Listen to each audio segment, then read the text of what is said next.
Assalamualaikum warahmatullahi wabarakatuh. Teman-teman sekalian, hari ini saya berada di Victoria Park, Hong Kong. Di hadapan saya sekarang sudah ada Bustomi. Bustomi ini sudah lama tinggal di Hong Kong, lebih kurang berapa tahun? 16 tahun lebih. 16 tahun lebih. Nah, juga aktif di asosiasi apa? Saya di Gerindra. Kalau di politik saya di Gerindra. Kalau setiap minggunya saya ada di markas bawah jembatan, atau kita nyebutnya under the bridge. Di situ komunitasnya belajar biola. Ya. Belajar biola, belajar piano. Jadi di samping kegiatan di Gerindra masih ada kegiatan asosiasi lainnya seperti biola, apalagi? Enggak ada saya. Ada kalau di situ tuh kalau tempat destinasi teman-teman penggalangan dana atau galang donasi bila dimanapun ada bencana. Misalnya teman-teman itu destinasinya di situ. Nah, baiklah. Kalau bisa sharing Bustomi mengenai selama 16 tahun di Hong Kong ini, bagaimana suka duka, sukanya bagaimana, dukanya bagaimana? Oh, biasa. Kalau suka dukanya itu di awal. Di awal kita menginjakan di sini ya, nomor satu itu karena bahasa, walaupun di Indonesia mungkin diajari bahasa, namun bahasanya kan tak jauh lah kalau kita belajar. Lalu ketika kita di tempat negara yang kita tuju, apa yang kita pelajari itu jauh lah. Lalu di sini ketika bahasa itu kadang-kadang menjadi kendala, itu aja. Adaptasi itu aja. Pernah dengar nggak Bustomi bahwa sekarang ada rumor yang datang dari Indonesia nggak perlu bayar potongan? Pernah dengar nggak gitu? Oh iya ya, sekarang ya zero cost, masalah zero cost itu, itu sebenarnya bukan rumor ya, itu sejak lama digulirkan. Namun pelaksanaannya aja yang baru saat ini. Mungkin beberapa waktu lalu saya membaca untuk 2001 katanya akan digulirkan. Namun hal ini banyak dari negara. Pertama Taiwan itu agak menentang ya, pemerintah Taiwan. Lalu Singapura, juga Hong Kong. Mengapa? Kebijakan itu sebenarnya bagus, bagus. Namun ada hal yang kurang bagus dalam pelaksanaannya, yaitu zero cost itu dibebankan pada bos kita yang akan ngambil kita. Nah di sini kalau bos ini juga sekarang ya, kalau kita mau mengambil BMI atau TKI ya. Kalau di Hong Kong itu sudah bayar asuransi, banyaklah yang sudah dibayar. Namun ketika bos itu diberikan beban bayar paspor, ketika kita mau ke negara tujuan kan harus ada paspor. Lalu harus ikut belajar di Indonesia, harus ada sertifikat. Lalu kita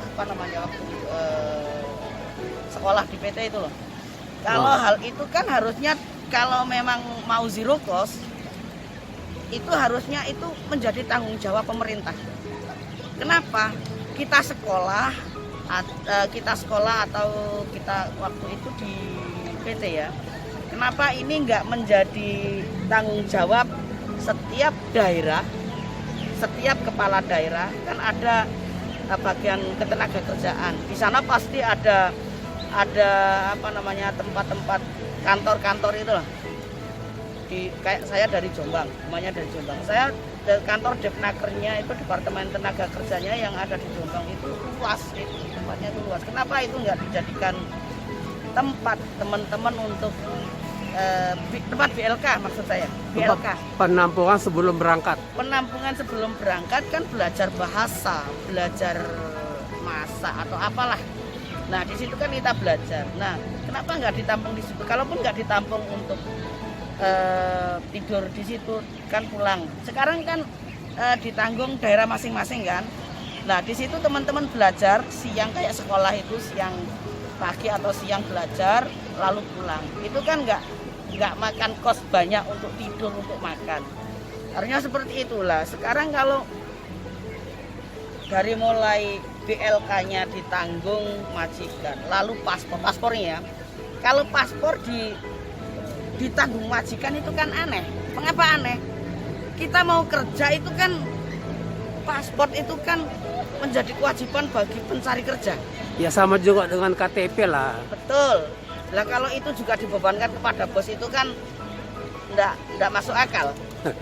Logiknya kurang nyambung. Betul. Lalu masalah BLK, masalah PAP itu juga dibebankan kepada majikan. Lalu tugas pemerintah apa? Ya kan? Di sini. Lalu lagi ini. Kalaupun seandainya zero cost itu benar-benar diberlakukan dan harus dibayarkan oleh bos ke pemerintah kita, melalui apa itu pembayaran itu? Terus itu masuk kemana? Uang itu loh masuk kemana? Apakah masuk ke negara langsung atau ke PJTKI? Karena sekarang itu juga masih kayaknya sih masih bekerja sama dengan PJTKI juga. Itu saja, tapi memang saya kurang begitu memahami untuk hal ini karena ada teman-teman yang lebih kompeten untuk masalah tentang zero cost dan lain-lain. Saya cuma baca sekilas aja sih. Oke, Bustomi, maaf. Kalau di Gerindra sekarang posisinya di mana itu, Mas Bustomi? Maksudnya? Di Gerindra, Gerindra Hong Kong. Saya wakil Gerindra, wakil DPLN Gerindra Hong Kong. Di Hong Kong, oke. Boleh tanya ya sedikit nyinggung ini. Oh, enggak apa-apa. Sekarang ini kan sudah nggak ada kampret cebong lagi dong. Jadi sudah Gerindra juga sudah masuk ke zona aman, artinya sudah masuk ke dalam pemerintah. Bagaimana mengenai hal ini? Oh, kalau mengenai hal ini, maksudnya untuk bergabung di pemerintahan. Tapi kita juga masih ada kan, kalau ada kebijakan yang kurang bagus, kita juga tetap harus bersuara. Kapan kita kapan kita berbicara mengenai politik itu sendiri dan kapan kita berbicara mengenai ketidakadilan itu hal yang nggak bisa kita pisahkan. Kalau memang ada ketidakadilan ya kita bersuara, kita nggak bisa diam. Tapi intinya tetap kritis kalau ada hal-hal yang tidak berkenan. Tetap, namun kita menyampaikan langsung ke kita punya wadah kan, seperti organisasi setiap orang punya organisasi, punya wadah, maka harus dibicarakan, harus melalui wadahnya. Saya pun seperti itu.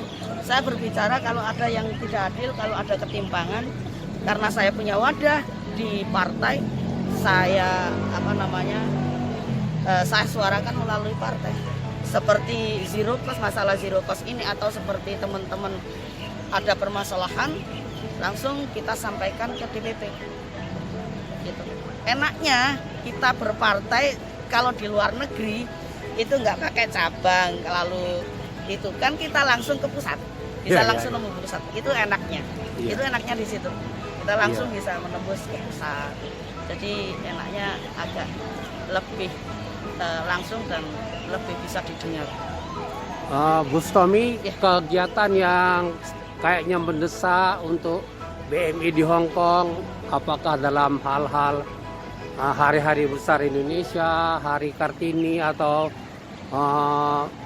menyambut hari-hari besar Indonesia, apa saja kegiatan yang kira-kira mendesak untuk bulan depan? Kalau di Hong Kong ini ya, kalau di Hong Kong KJRI telah bila ada kegiatan-kegiatan hari besar KJRI kan sudah benar-benar ada hari besar ini lalu diperingati, hari besar ini diperingati. Dalam hal ini Partisipasi. Gerindra diajak. Oh, kalau seperti ini di Hong Kong itu bebas saja. Bebas saja, ya dikasih undangan apa ya bebas saja. Tapi biasanya kita sendiri-sendiri saling hadir ke teman-teman yang mengadakan, gabung gitu. Iya. Jadi selain KJRI, kegiatan lainnya diadakan juga.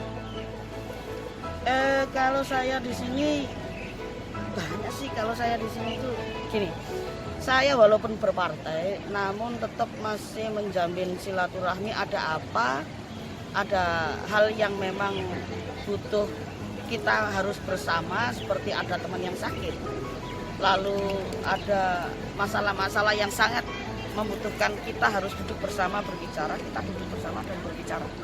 Nggak harus kita terpecah-pecah. Tetap bagi saya adalah ketika saya berpartai ini harus nantinya value-nya juga ke teman-teman.